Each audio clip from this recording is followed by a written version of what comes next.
안녕하세요. 오늘 2023년도 경찰 2차 시험 문제 16번 문제 여러분과 함께 풀어보려고 합니다. 형사법 중에 형법 중에 형법 강론 중에 다양한 죄들이 이번 문제에 들어가 있습니다.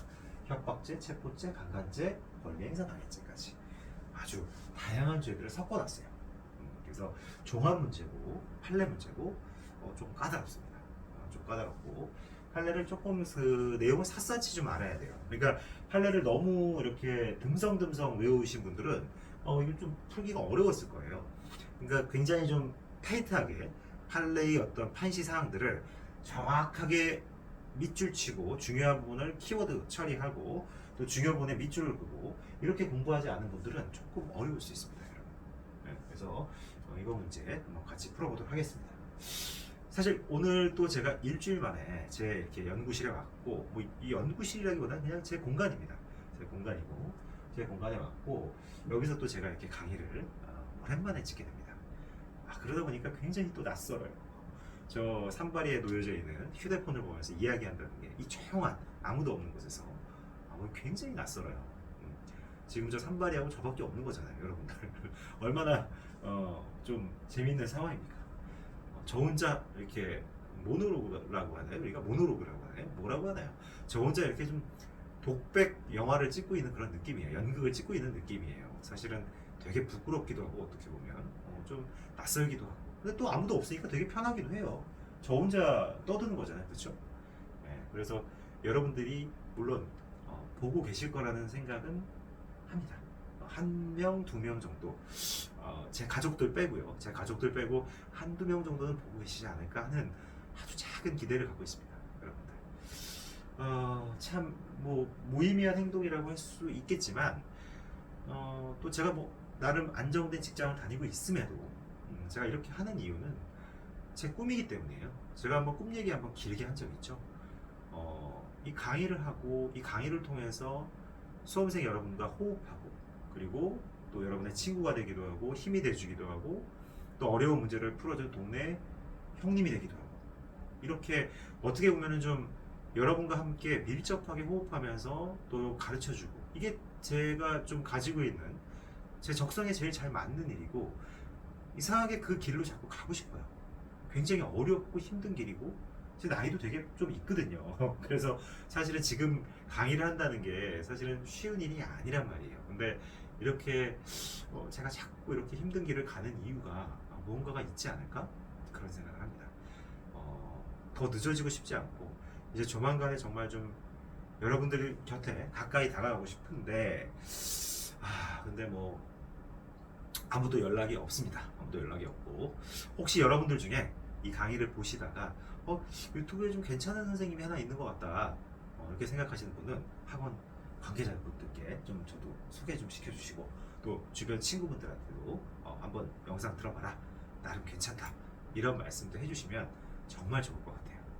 하루아침에 이렇게 제가 잘 될 수 있겠습니까? 점점 발전해 나가는 상태고 또 여러분들의 수험 생활에서도 아마 저 같은 강사가 또 나타나면 또 나름의 또 의미가 있을 거예요. 분명히 지금 뭐 여러 가지 기라성 같은 강사님들 계시지만 또 제가 나름의 또 역할이 있을 것 같다 이런 생각을 가지고 있습니다. 근데 여러분들 많이 도와주시고 저도 열심히 하겠습니다. 제가 여러분들께 약속했던 것처럼 1일 1제 요거 일단 열심히 지키고 나중에 조금 시간이 되면 또 기본 강의 또 중요 쟁점 강의 이런 것들도 한번 기획해 보도록 하겠습니다. 네. 자, 여러분들 제가 요즘에 문제하고 해설은 커뮤니티에 올리고 있습니다. 그거 보시고 같이 따라오시면 좋을 것 같습니다. 아시겠죠? 조금 해설이 길죠. 해설이 긴데 여러분들 해설 너무 짧게 공부하려고 하지 마세요. 왜냐면 해설을 너무 짧게 공부하면 그 길게 공부를 한 사람은 여러 가지 지문들 그 안에 판결 요진에 있는 지문 중에 어떤 부분이 나왔을 때 대충 그 흔적의 느낌이라도 있는데 너무 짧게 공부하면 그 판례가 나왔음에도 놓칠 수가 있어요. 여러분들 너무 쉽게 공부하려고 하지 마세요. 토시 하나 빼놓지 않고 다 외우라는 뜻이 아니에요. 그 어떤 뉘앙스를 느끼라는 거예요. 쭉 읽다 보면 이렇게 눈에 스크린이 돼요. 그래서 어디서 본 듯한 느낌이 난단 말이에요. 그랬을 때 그 작은 부분이 답지를 보는데 영감이 될 수 있어요, 여러분들. 진짜로. 너무 짧게 공부하려고 하지 마세요. 오히려 짧으면 이해가 더 안 돼요. 길게 사실관계를 보고 그 부분에 대해서 대신에 키워드를 잘 쳐놔야 돼요.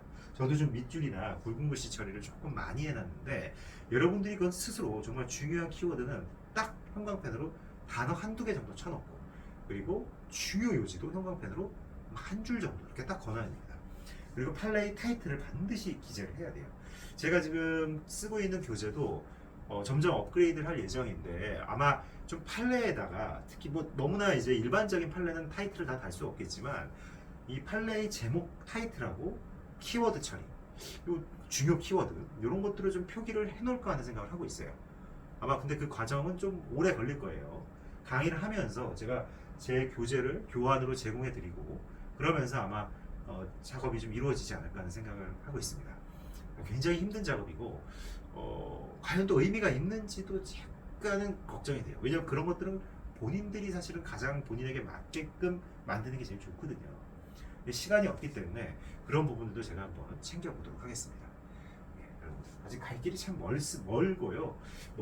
어쨌든 그 과정의 하나가 일일일제라고 저는 생각하고 저의 첫 시작이라고 생각합니다. 여러분과 함께 하여튼 열심히 한번 해보도록 하겠습니다. 자, 서두가 또 길어졌는데 오늘 문제 한번 풀어볼게요. 자, 다음 중 자, 메모 키워야죠. 메모 키고 첫 번째입니다. 다음 중 가장 적절하지 않은 것은 협박죄는 사람의 의사결정의 자유를 보호법으로 하는 위헌범이라 보기 상당하고 네, 판례는 협박죄를 위헌범으로 보고 있어요. 위헌범 체크. 그래서 위헌범으로 보다 보니까 미수범의 처벌 범위가 굉장히 좁아질 수밖에 없어요. 그래서 어떤 게 미수범이냐? 해악의 고지가 현실적으로 상대방에게 도달하지 아니한 경우. 협박의 가장 중요한 게 해악의 고지잖아요. 해악의 고지가 아예 상대방한테 도달하지 아니한 경우. 자, 이렇게. 이거는 당연히 협박죄의 어떤 기수가 성립할 수가 없잖아요. 그죠? 협박죄의 기수가 성립할 수 없어요. 근데 도달을 했으나 상대방이 아예 지각을 못한 경우. 사실상 도달하지 않은 거랑 똑같은 거죠. 아니면 고지된 해악에 대해서 이게 도대체 무슨 소리지? 이런 사람들에게는 일정 부분 위협이 발생은 했잖아요. 그죠? 네. 기수에 이르지 않더라도 미수로 본다는 거예요. 판례는. 그래서 판례가 실제로 이렇게 세 가지를 미수범 처벌 사례로 적시하고 있습니다.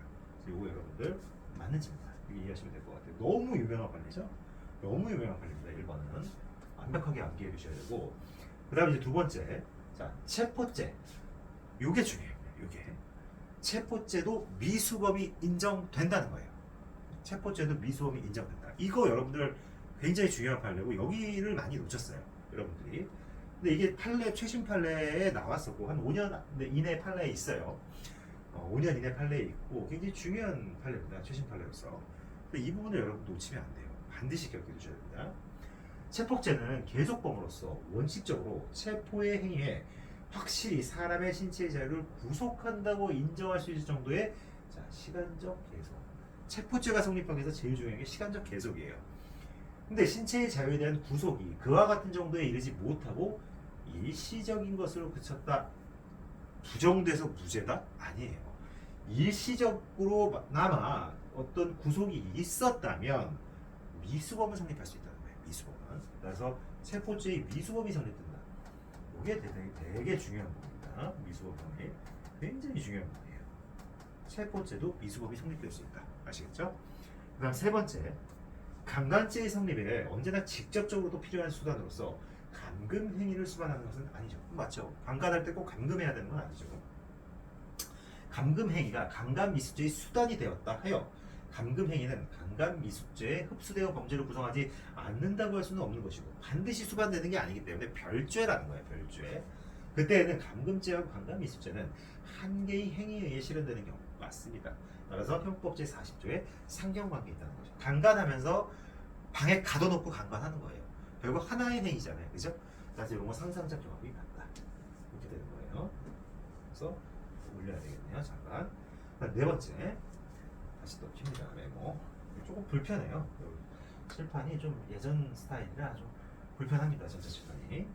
네 번째. 갑은 A로 하여금 주차장을 이용하지 못하게 할 의도로 을과 공모하여 을의 차량이 A의 주택 앞에 주차하였으나 주차 당시 갑과 A 사이에 물리적 접촉이 있거나 갑이 A에게 어떤 유형력을 행사했다고 불만한 사정이 전혀 없어요. 아무 유형력 행사 사안이 없어요. 그다음 갑의 행위로 A 본인의 차량을 주택 내부 주차장에 출입시키지 못하는 불편. 이 갑의 행위, 을과 갑의 공모로 인해서 A가 자기 주차장에다 차를 대지 못하는 정도의 불편이 발생했다는 거예요. 내부에 출입시키지 못하는 불편이에요. 그죠? 왜냐면 을의 차량을 A의 주택 앞에 딱 주차시킨 거죠. 자, 이랬을 때 A는 차량을 용법에 따라 정상적으로 사용할 수 있었다면 다만 이렇게 불편이 발생했지만 A가 차량 자체를 용법에 따라 정상적으로 사용할 수 있었어. 그러니까 차를 그대로 뭐 운전하는 데 있어서는 아무 문제가 없잖아요. 다만 주차를 못 시키는 좀 불편함이 있었던 거죠. 이런 걸 두고 폭행하여 차량 운행에 관한 권리 행사를 방해했다? 이렇게 볼 수는 없다는 거예요. 맞죠? 맞는 판입니다. 그래서 답은 몇 번이에요? 네, 답은 2번입니다. 그래서 여기 쭉 넘어가시면 네, 오늘 뭐 이 해설은 크게 볼 거 없을 것 같아요. 네, 해설은 크게 볼 거는 없을 것 같습니다. 네, 이렇게. 네. 그래서 판례의 결론하고 판례의 사실관계 이 부분만 정확하게 잘 기억해 두시면 풀 수 있는 문제고요. 특히 2번 체포죄의 미수범이 성립한다는 거 이게 대단히 어려웠습니다. 아시겠죠? 네. 오늘 문제 잘 기억해 두시고 또 여러분이 시험 나왔을 때 여기서 출제되면 무조건 맞히세요. 아시겠죠? 네, 오늘 여기까지 하겠습니다. 감사합니다.